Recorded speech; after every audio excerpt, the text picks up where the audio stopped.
You ever come home so exhausted you can't remember how you made it to the driveway, and then find the one thing that kept you sane gone, like somebody stole your last anchor?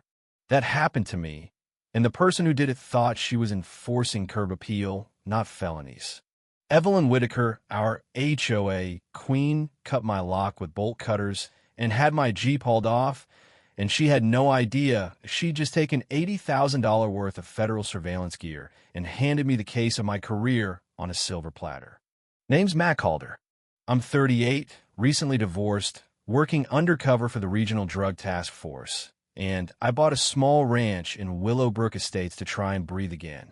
The Jeep in my driveway wasn't a flex, it was a workhorse. Lifted, reinforced, packed with gear for long surveillance runs.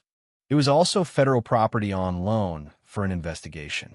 When Evelyn wrapped a violation notice around my door and declared my vehicle non-conforming, I assumed petty HOA politics. I did not assume felony theft.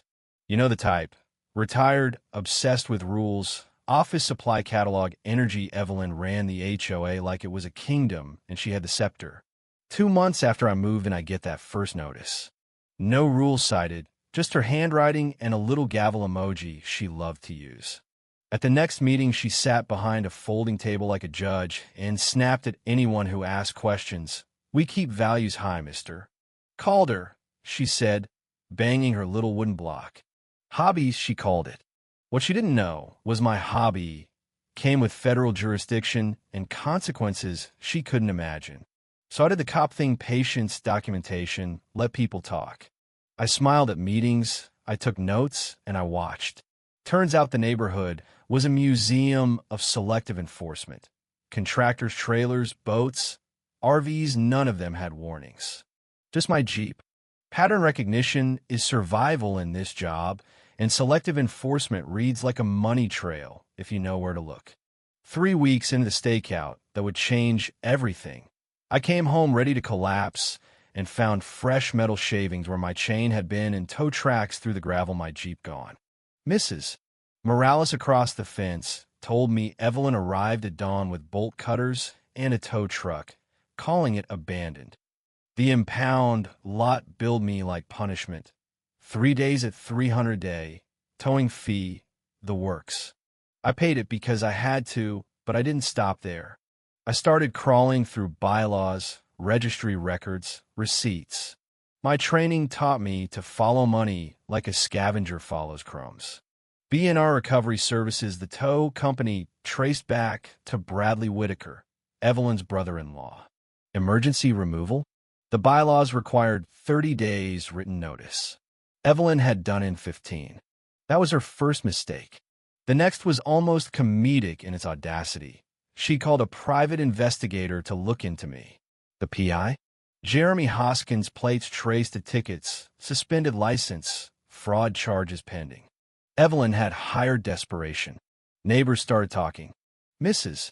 Lynn, who tended a rose memorial for her late husband, received a violation ordering her to rip out the garden and buy specific approved flowers from a nursery conveniently owned by a Whitaker shell company. Frank Palmer, a 70-year-old Marine veteran, got fined for visual clutter. His funeral flag display was suddenly offensive. Sarah Mitchell, a single mom juggling 2 jobs, was told her clearly marked work van couldn't be parked in front of her house. Patterns became purpose, fines, contracts, kickbacks. Every enforced emergency funneled business to Whitaker-connected companies. I began cataloging everything: notices, invoices, meeting minutes, witnesses.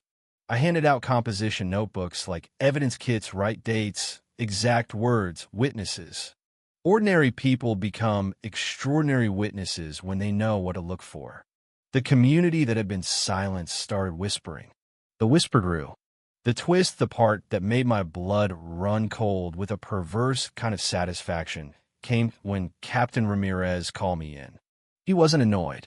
He was smiling like a man who just found the missing puzzle piece. "Mac," he said, "you realize that Jeep is federal asset protection."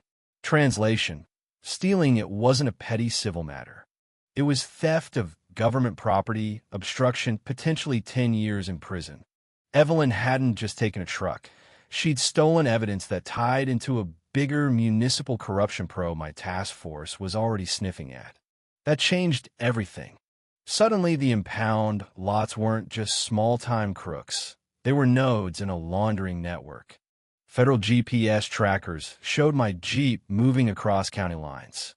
Every wire, every tow ticket, every invoice became a breadcrumb leading to a RICO map that was, oddly, arranged by Evelyn herself. Evelyn doubled down. She organized a neighborhood panic, doctored photos, alarmist flyers, a staged meeting to protect the kids. She even filed false reports to the local PD, claiming I was a danger. The local cops showed up for a welfare check in the middle of my garage while I was rebuilding a motor. Awkward, a little embarrassing, but recorded on camera. False police reports, criminal charges. Perjury, criminal charges. She handed us more evidence than we could have scripted.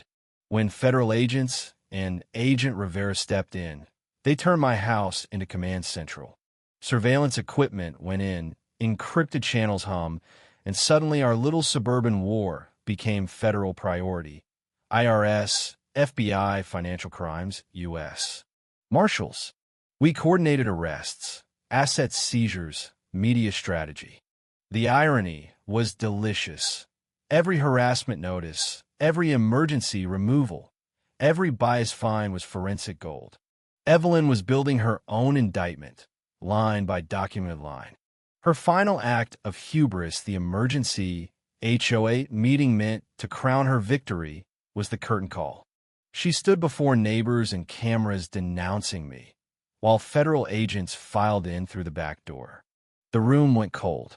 Evelyn Whitaker, you're under arrest for racketeering, conspiracy, theft of federal property, money laundering, perjury, and obstruction, Agent Rivera announced.